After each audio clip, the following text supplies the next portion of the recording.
I am awake and ready to tell you a wonderful story from the Bible. Today, I will tell you the story of how God made the rainbow. So I just want to start with this one, and we're going to move through this and the Bible. The Bible. This is the Bible. Alright, my dudes, Theodore gave me an early birthday present, so I'll give you guys an early birthday show, I guess. This specifically pertains to Theodore's question about the rainbow and Livette, how she's always talking about, oh, the rainbow's upside down. It's wrong, all the symbolism is wrong. yeah, you know how she always says that? I mean, look at the quick breakdown. The rainbow is top 3 most important symbols in symbolism, period. Alright, so we'll just go through top 3 real quick before we get to the rainbow.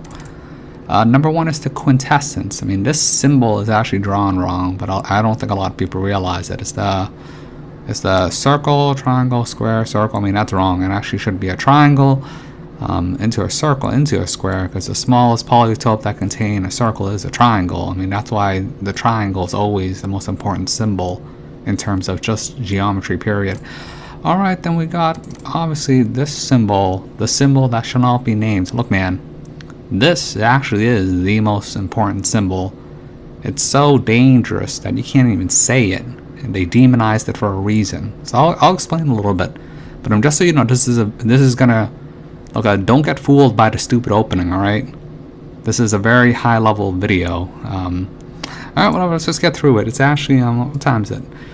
It is 6:05 a.m. So I gotta sleep soon. So I don't really got time. All right, so this is a rainbow in real life. So Livette says, this is wrong, this is wrong. Okay, so now we're going to look at the rainbow.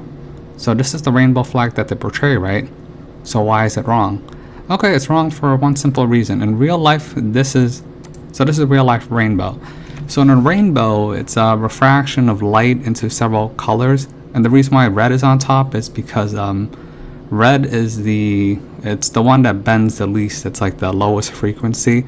So in the chakra system, the red is always at the bottom. That's why your lowest frequency or whatever is the longest wave, whatever. And then the purple is on top because that's highest frequency. So you're trying to ascend, so you're trying to reach higher. So the reason why the red is on top is because it won't bend. Like, think of that as a rock. And think of this more as like air, so you're like more airy. So the reason why this symbol is wrong is because it's trying to tell you that that the rock, the earth, is on top, and then your higher vibration. I'm a light being. The purple is at the bottom, which is why in the Vedic system, you're obviously gonna see this. See how red is at the bottom, orange, whatever. This is right because it's a refraction of a hidden chakra, which is I call it rose, but it's really it's a diamond refraction of all the colors. I call it rose because it's what happens when the masculine and the feminine separate out through the heart and combine back with the diamond to reach rose. I mean, but that's a Rosicrucian topic, so I won't get into that. That's like high level magic. All right, and then you can actually see it in the wave chart. See, high vibration is purple. This good chakra. Low vibration like red. This was bad. So that's why in real life the red on the rainbow, it doesn't bend. It's like a rock. And then this one, ooh, look at it. It's all high vibration. So that is the symbol of the rainbow. Alright, so why is the rainbow important? Okay, so we're going to go into a quick breakdown. I don't know if this will upload. Oh, by the way, shout out to my boy. I put that video with the Bibble Babble. And, well, also, you also have to remember the rainbow is God's promise not to flood the earth. Look, man, I'll show you God right now.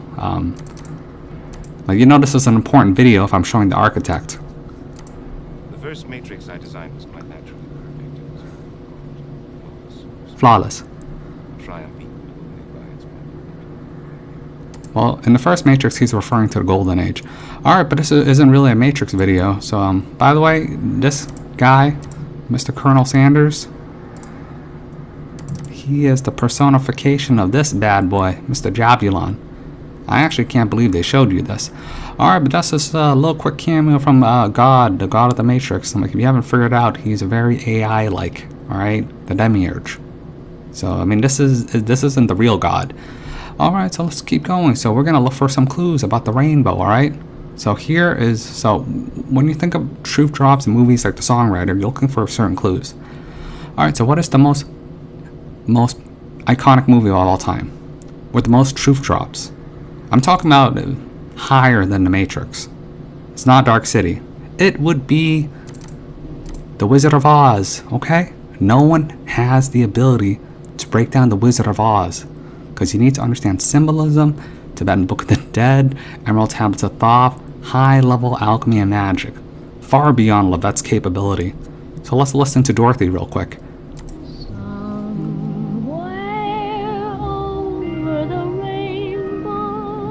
See, you heard that? Somewhere over the rainbow. This is the rainbow. Somewhere over the rainbow. The light is refracted, broken. This is the story of Osiris. You're trying to piece back your shards of your spiritual body, broken up into multiple shards, back into basically the diamond. Or if you can even go higher than the diamond, which is the rose. Alright, so so now we gotta look for another clue about the rainbow. But before we do that, why is the rainbow so important? Alright, now we gotta go for another movie. This is from Hitchhiker's Guide to the Galaxy.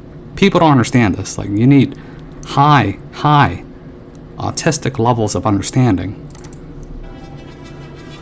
Of life that they commissioned 2 of their brightest and best of life. Yeah, hold on, wait. So fed up with the constant bickering about the meaning of life that they commissioned 2 of their verse and everything. Oh, deep thoughts. We want you to tell us the answer. The answer to what? The answer. The only answer that matters. To life, the universe, everything. We'd really like an answer. Really like an answer. Alright, this is the answer to everything. Life, existence, everything. 42. You heard that, right? 42. So the answer is 42. So what does 42 have to do with the rainbow and Dorothy? Let's go into Google real quick. I mean, you know, to me this is basic, but like you're really seeing the difference between like me and a Levette. Like a Levette to me is just like Aline says, a carny. Alright, what is the angle of a rainbow? 42. Alright? 42.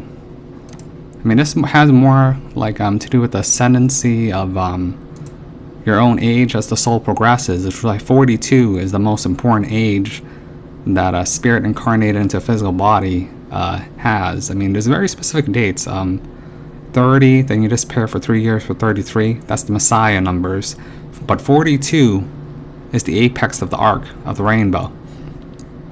I mean, there's a lot more to this. I mean, this is just a rudimentary breakdown. I don't have time to do a full wizarding breakdown, and I mean, honestly, I think that's just too advanced anyways. But let's go back to my girl Dorothy. Let's see her relationship with the most ancient symbol in the world. This symbol is pre-Atlantean, pre-Lemurian, pre-Shambhala, pre-Shangri-La. This is the oldest symbol in the world. This goes back to the inner Earth.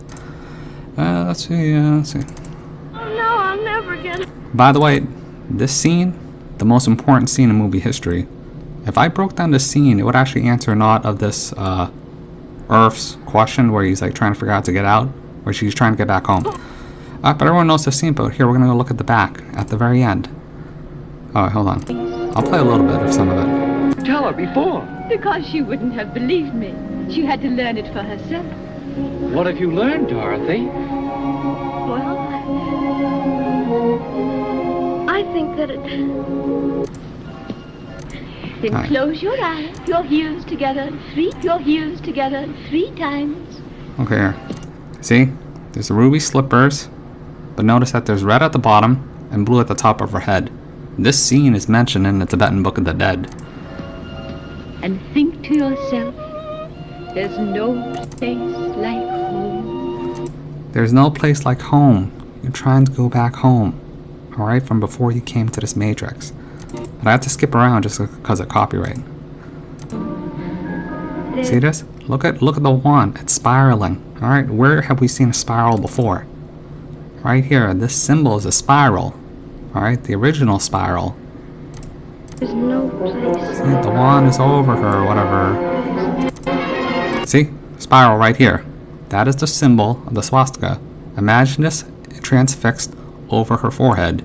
And you're going to get confirmation when she goes through a portal through her pineal gland, whatever. I mean, she was actually just astral projecting to another reality when she got sucked up by the tornado. The tornado is a symbol of a vortex or Stargate, whatever. There's no place. See, that's how she came back through the dream world. Ooh, look, man, this scene's very important. Like, if I had to break down one movie, and only one movie, it's not Dark City. It's Wizard of Oz. And I mean, that's why this movie is the first movie from going to black and white to color. Like, you can't understand this unless you have high level, like even the Emerald City, like going out through the green of the heart. Alright, so this is just a very basic breakdown. This is more of a free show, but I mean, there's actually a lot I said. Like the rainbow is one of the keys, like it's keys to go back. I mean, just so people are aware. I mean, after I read Tibetan Book of the Dead and what was it, the Robin Monroe stuff. I mean, I've already figured out how to go back, for real. Like I'm serious. Okay, that's why I don't really care about anything anymore. Let's just go through some comment section real quick. I know, but Theodore's question was like messing with my head. Like, if I'm in super research mode, I can't be distracted. This is like bothering me the whole time. Like, I didn't listen to 1 minute of Far Journey, so I'm going to probably power blast that tomorrow on Friday. Alright, so this is from Vanessa V8. I think this is on my old thing. What is this? My Tibetan Book of the Dead recommendation. Vanessa G 10 hours ago. Perfect timing. I have been a bit depressed with some personal stuff I may send you an email on, and all the empty NPC people talking about the Voldemort disease all around me at work. Okay, when it comes to the Voldemort disease and the selection crap and all this no food, lockdown bullshit, look, man, you gotta understand one thing, alright? The conjunction. Conjunction's coming up. Conjunction is all about Saturn.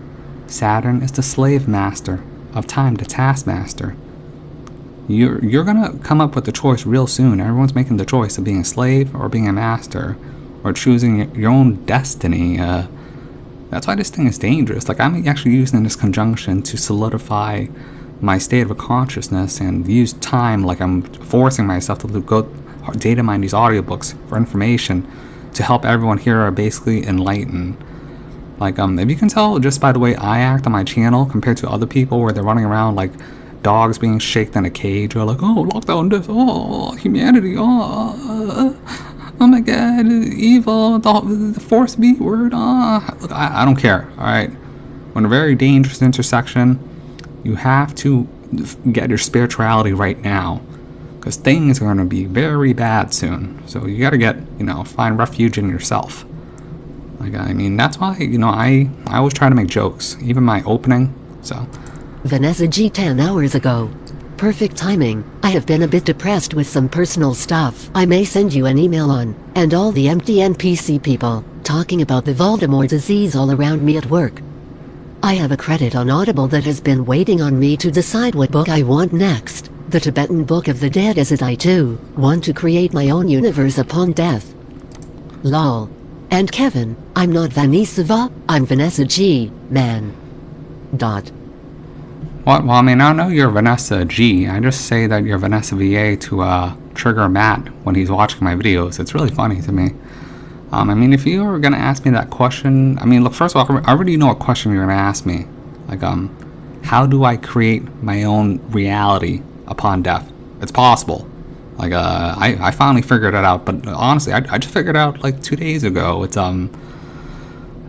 look, basically, I mean, I'll give you little clues, alright? You gotta escape the Wheel of Dharma to avoid this guy, because this guy's the architect. He lays out the foundations. You create your reality in his image.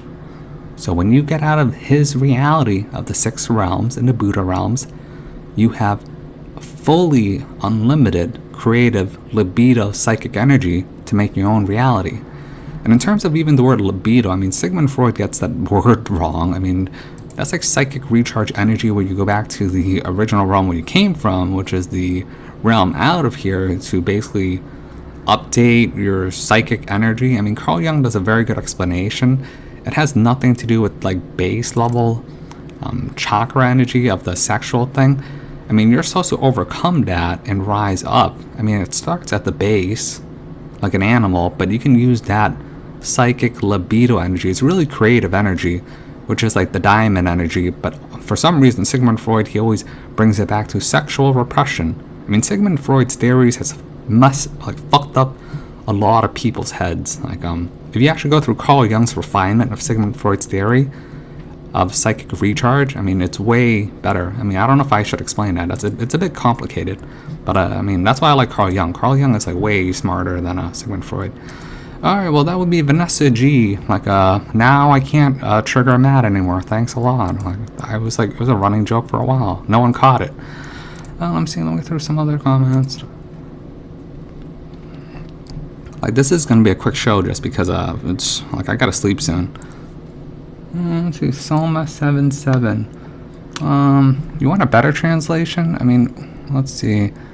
Okay, yeah, well, definitely you should get the Tibetan Book of the Dead. I'm for everybody, mandatory. You have to get the Tibetan Book of the Dead. In terms of the original translation, I'll give you a free one right now. This is the original translation, but I don't think it's that helpful just because of the terminology used, where they use like more Indian terms. I mean, that's why it's hard or difficult to understand. Like, why would you use the word bardos when you could use the word like lights? It's more easier to understand in English. And people just get fascinated by the mysticism of like India or Tibet or Cambodia. I mean, look, man, that's why I recommend that audiobook. It's much easier to understand. So I probably have to data mine this one again, but this is Richard Gere, Tibetan Book of the Dead. This is a more closer translation. But I mean, that Western translation, that's like 10 hours, that's a better translation, in my opinion, for the Western mind. Like, unless you understand Eastern terms, like samsara, dharma, vedra, I mean, it's hard to understand this one. See? Or sister, with whom he has taken the Samaya vow, or... Yeah, like, talking about Samaya vows and stuff, I mean, this thing, it's more written in, like, classical prose, like, it's like the difference between reading the Edda of Norse mythology versus reading the Poetic Edda. The Poetic Edda is much more difficult because it's written in poetic verse. This is more of an ancient problem. Let's see, Aline. Oh, well, yeah, you're going through the book, so that's good. I mean, I am gonna have to re-go through the book again just to answer your question. Let's see who's here. My boy Ben Jenkins. I only read Far Journeys and hold on. Alright, now I can read. I only read Far Journeys, and yeah, dude, you gotta read Journeys Out of the Body. Even though I rip on Robin Monroe a lot, I learned a lot from him. Like he might be an idiot in his theories and wrong, but his technique is impeccable. Like, that's a lot of the stuff that I use, and I learn a lot of techniques from him when I have to go deal with the astral realms. Like, I basically saved myself like 10 years of astral travel from reading his book. Like, that's why I can't wait to start Far Journeys, but I was distracted by the rainbow. Let's see, we got an internet user. I mean, internet user, he figured it out too. Let's see, was also reading. Oh yeah, so you realize what I'm talking about. Like, everything I'm saying is right. But look, if you're gonna read Journeys Out of the Body, which I highly recommend, there are very specific points where like you need to pay attention to, specifically when he gets kicked out of heaven. He literally says he got kicked out of like a heaven or the Buddha realms. Let's see. Okay, and you thought that the Buddha and these what was it? Actually, this one I have to put on text to speech. Hold on, this is important. Like, I actually have to talk about this figure thing that keeps reincarnating over and over through the ages. And this thing, it's more part of the script. Thought the Buddha realms were still on the wheel since the archetypical savior figures are part of the game.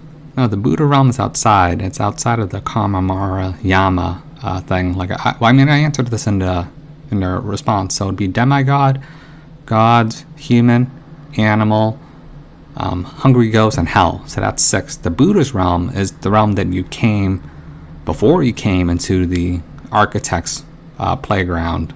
Like, that's where you want to go. I mean, that's where Robert Monroe got kicked out of. Thought the Buddha realms were still on the wheel since the archetypical savior figures are part of the game. Or am I misunderstanding somewhere? I'm just double checking some stuff. Let's see. Okay, sorry for the rush show. It's just that it's like really almost for my time for my bedtime. Like the latest I can stay awake is like 7. All right, only 20 minutes. Oh, but there's an important part of Ruthless. Let's see.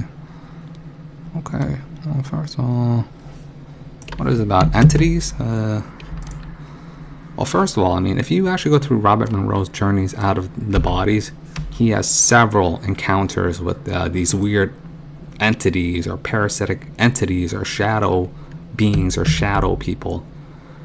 And he doesn't realize that in one case, that thing attached onto him used his etheric body as like juice, like a tick. And when it was sucking out his etheric body loosh, like it started to look like him, like it was like a soul doppelganger, and it's like on his back. It was weird. Like, this guy's an idiot. He didn't like there's only so many things you can do in this situation. I mean, it's not that hard. Like, the best thing you can do is well, I'll play this first. At Pink Elephant God asked Pink, anything weird there today? You mentioned entities, man. You know where I kinda routed from. Today, man, 90 minutes out of control. My internet and devices are currently mostly Fabu. Yeah, that happens a lot when you raise up your consciousness. I mean, weird stuff happens with electricity. Same thing happened with Daddy. He said his computers kept like going on fritz. That's normal. Like, you're an electrical being anyways. I mean, that's why if you pin the 4 elements, it'd be like what? Fire, earth, wind, water. And the spirit, which is light, is also electricity. I mean, that's an obvious thing. That's why when Robert Monroe was traveling through the realms, fire didn't work when he was trying to exorcise these entities. The only thing that worked was him imagining electricity. I've talked about using electricity before, and a long time ago in Tien's emails, we got captured by a bunch of people in the astral realm. I said, why don't you just turn to electricity and zap everybody? Like, I obviously know like about these techniques. I mean, if you're dealing with entities, the best thing you can do is just purify your spirit as repellent. Like, these things are only attracted to you because you have something that they're like to, and then they can attach onto that. I mean, that's why the purification of spirit is an important thing. Like, I talk about the Catholic guidelines, which is actually very important. The 7 virtues and overcoming the 7 deadly sins or 9 deadly sins. I mean, that'll give you immense protection. Or if you I can't even really talk about Christianity, but like a book I recommend is the Imitation of Christ, Imitato de Cristo. I mean, you're like, there's a lot of things you can do. Or if you can travel to astral realm, or you just want to tell it to fudge off, it has to be told to go away anyways. Like, I'll show you a quick example. Let's see. There's another truth drop. There's truth drops everywhere. Gollum, go away and never. Here.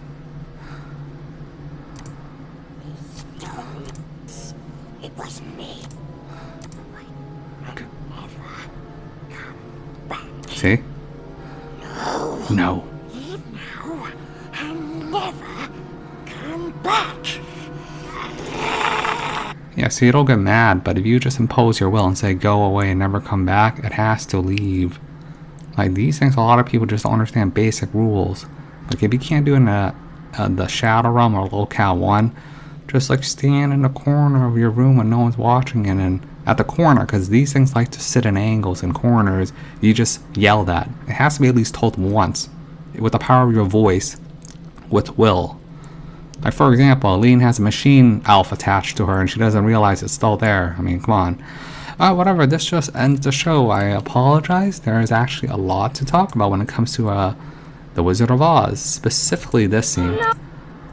Will you help me? Can you help me? She had to learn it for herself. And Auntie M.